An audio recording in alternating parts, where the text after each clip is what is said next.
Pertanyaan sekarang, saya yakin Tuhan saya Allah, tapi Allah nggak kelihatan. Ada alasan tak kenapa Allah nggak kelihatan? Ada alasannya. Anda tanamkan baik-baik, ini masalah akidah yang paling penting. Kata Nabi, atau disebutkan dalam banyak riwayat, bahwasanya nabi-nabi pun belum pernah ada nabi yang lihat Allah, termasuk Nabi Muhammad SAW. Kita ambil dalilnya dalam hadis Bukhari.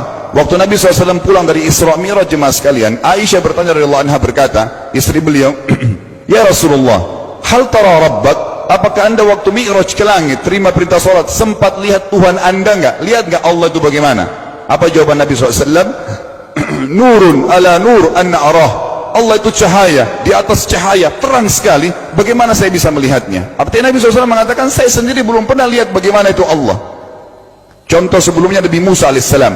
Nabi Musa waktu menerima wahyu Taurat, itu selama 40 hari, turun Taurat lengkap. Al-Quran 23 tahun baru lengkap. Kalau Taurat 40 hari, nunggu di gunung Tursina. Tursina sebuah wilayah di Mesir sekarang. Itu banyak gunung-gunung batu, ada satu gunung batu yang tinggi, Nabi Musa nunggu di situ. Setiap hari Jibril datang turunin surah, turunin ayat gitu. Setelah berlalu 37 hari dari 40 hari menunggu Taurat turun, Nabi Musa alaihissalam tiba-tiba bertanya kepada Allah, mengatakan begini dalam Al-Quran, A'udzubillahi minasyaitonir rajim, Rabbi arini anzur ilaik. Wahai Tuhanku, izinkan aku melihatmu. Aku beriman kau ada ya Allah, tapi aku ingin lihat kau bagaimana. Allah menjawab, tidak mau mengecewakan Nabi Musa. Sebagai manusia Allah mengatakan, lan tarani. Perlu anda tahu dalam bahasa Arab jemaah sekalian ada 3 kosakata la, tidak yang berarti tidak. Ada la biasa artinya tidak, ada lam dengan mim, lam artinya tidak pernah, ada lam dengan nun, lan artinya tidak akan pernah. Allah mengatakan apa? Lan tarani, kau tidak akan mampu melihatku wahai Musa. Tapi Allah nggak mau kecewain Musa. Ternyata Musa selama 37 hari jemaah sekalian kagum-kagum melihat gunung-gunung batu di situ. Pergantian siang malam, burung-burung yang terbang, air yang mengalir di lereng-lereng gunung. Lalu dia mengatakan, Allah mengatakan apa? Walakin unzur ilal jabal, fa in istaqarra makanahu fasawfa tarani. Coba kamu lihat gunung-gunung batu di sekitarmu hai Musa. Kalau mereka bisa menampung kedatanganku, kata Allah, kau akan bisa melihatku. Apa yang terjadi? Allah lanjutkan, falamma tajalla rabbuhu lil jabal, waktu Allah baru niat mau datang, belum datang, ja'alahu dakka, semua gunung batu itu hancur lebur, tidak mampu menampung kedatangan Allah. Wa kharra Musa sa'iqa, lalu Musa pingsan tiba-tiba. Waktu Nabi Musa bangun, langsung ucapkan kalimat, amantu billah, saya beriman pada Allah. Berarti fakta lapangan, nabi-nabi aja belum pernah lihat Allah. Masih pertanyaan lagi jemaah sekalian, kenapa Allah nggak bisa kelihatan? Saya akan jawab dan tolong ini jadikan sebagai pegangan hidup. Ini landasan akidah kita. Kata para ulama, karena anda kalau sholat, anda mengucapkan satu kalimat yang merupakan jawabannya. Allahu Akbar. Allah Maha Besar. Akbar adalah siga mubalaghah dalam Islam. Sesuatu yang melampaui batas, Maha Besar.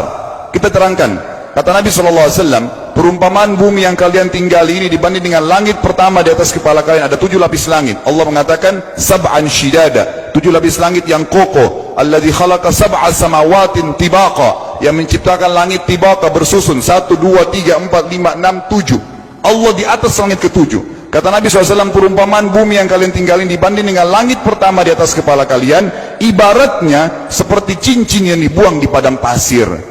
Jadi kita tidak akan pernah bisa melihat ujungnya langit karena kita sangat kecil, dan ini terbukti secara fakta. Apakah anda sudah tahu bahwasanya miliaran bintang-bintang yang ada di atas kepala anda yang jaraknya sekian miliar tahun dari bumi, dan sekian miliar tahun lebih besar daripada bumi, sekian miliar kali lebih besar daripada bumi, itu semua berada di bawah langit pertama. Manusia tidak akan pernah bisa memegang langit ini dengan telapak tangannya, karena dari sini saja ke Pluto jaraknya 270 tahun.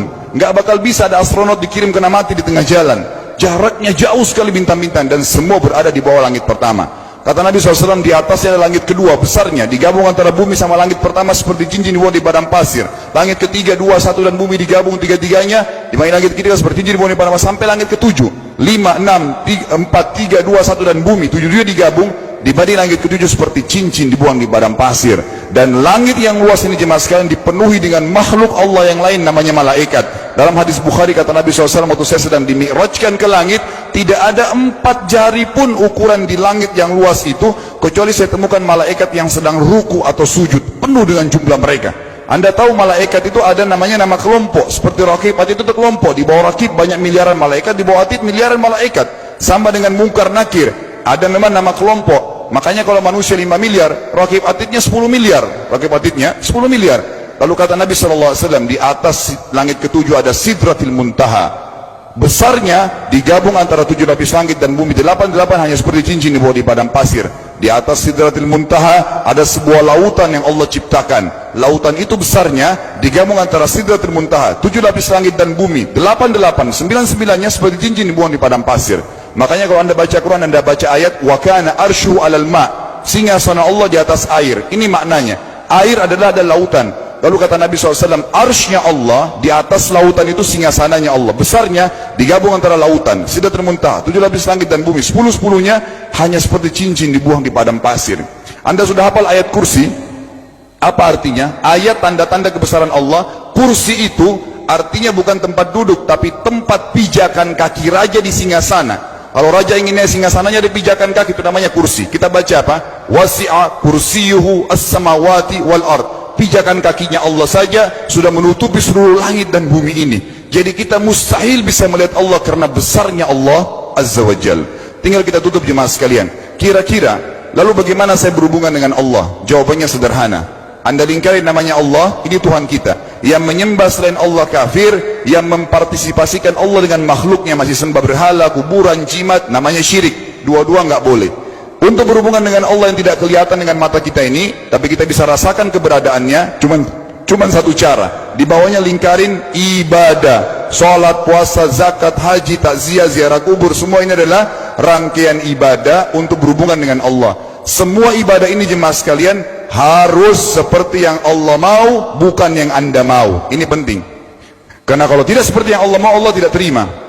Bagaimana caranya supaya bisa seperti yang Allah mau? Ikuti buku pedomannya. Ada Al-Quran, ada Sunnah. Yang beribadah keluar dari dua pedoman wahyu ini tidak akan diterima oleh Allah. Seperti Anda kalau kerja di perusahaan, pimpinan perusahaan kasih peraturan, Senin pakai baju kuning, Selasa baju hijau, Rabu pakai baju hitam. Datang jam 7, keluar jam 5 sore. Ternyata Anda tidak. Hari Senin Anda pakai baju yang hari Rabu, datangnya jam 9, keluar jam 2 siang. Dikeluarkan oleh pimpinan atasannya. Itu baru peraturan manusia. Bagaimana dengan peraturan Allah Azza wa Jal? Maka kita simpulkan semua jemaah sekalian adalah, yakinlah Tuhan Anda Allah ada, satu-satunya Tuhan. Kalau Anda sedang sakit, yang ciptakan Anda Allah, yang ciptakan penyakit Allah, yang menciptakan kesembuhannya Allah. Kalau kita sedang musibah sama, kalau kita sudah senang juga sama. Semoga Allah SWT menjadikan kita orang-orang yang senantiasa beriman padanya, dan juga selalu bertumbuh dalam keimanan tersebut serta mengikuti